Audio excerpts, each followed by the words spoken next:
Hey guys, what is up? It is No Help and welcome back to another video today. Today I'm going to be doing runecrafting for an hour. What even is a wrath rune? A wrath rune is used to cast the strongest elemental spells in the regular spellbook. They were added with the Dragon Slayer 2 update. Requirements for this is very high. You're going to need to complete Dragon Slayer 2, which is one of the hardest quests in the game, and as well as you're going to need 95 runecrafting in order to do this method. So I want to see how worth it is it. Is it worth getting 95 runecrafting and completing Dragon Slayer 2 to do this method? And how profitable is it, and how much XP are we going to get? Also, another requirement is you're going to need a Wrath Talisman, Tiara, or a 99 runecrafting cape in order to enter the altar. If you're an Ironman account like myself, the only way to get a Wrath Talisman is from killing Rune Dragons, Adamant Dragons, or Vorkath.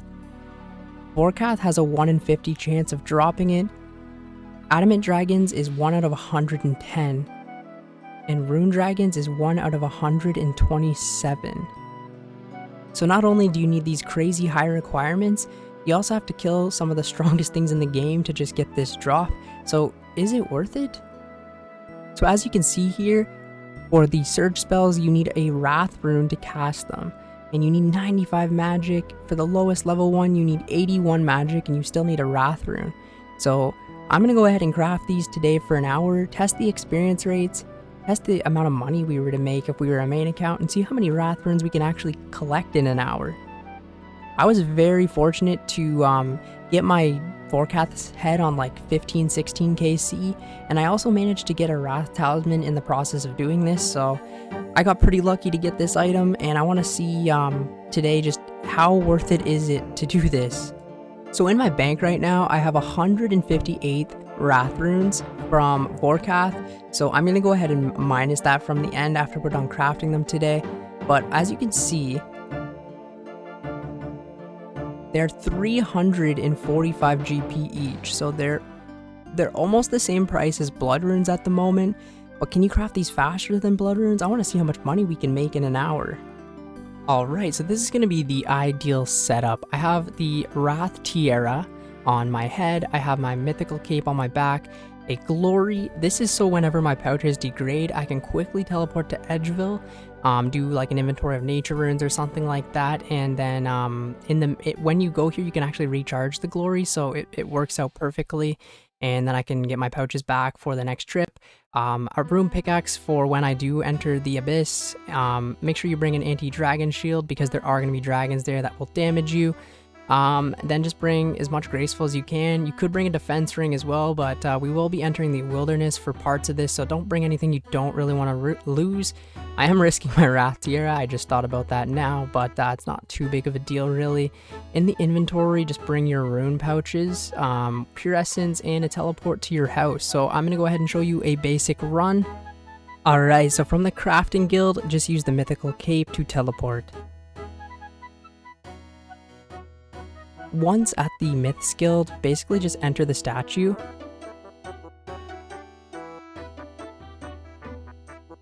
Okay, once you're down here, this little fountain right here will recharge your glories for you. If you run out of charges on them, just use the glory on this fountain and it will bring it back to a 4.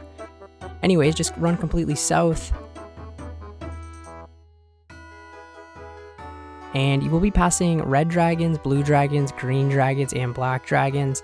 So just keep in mind that they will damage you a little bit, but with this method, I'm going to be using my house, so it shouldn't be too big of a deal.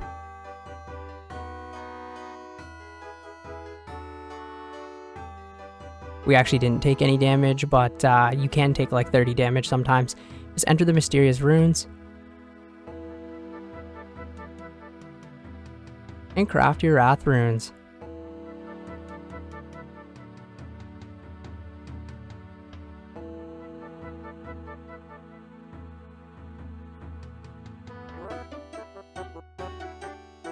Once I'm done, I teleport to my house.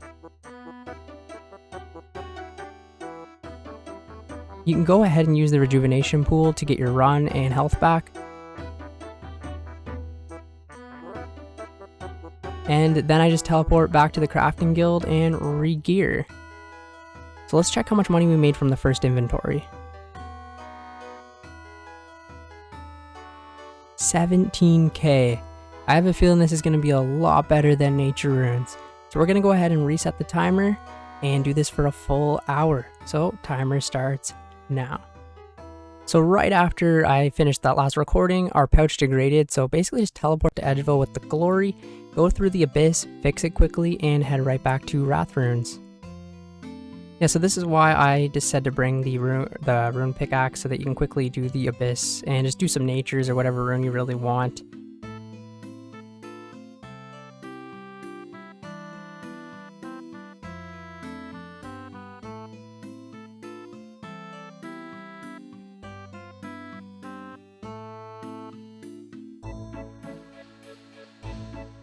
So we have 15 seconds left on the timer.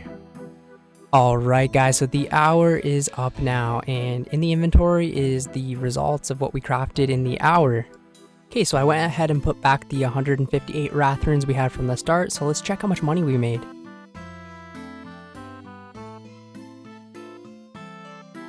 So off the Wrath runes, we made 835k, and 95 additional K from going to fix our pouches in the abyss with the double nats.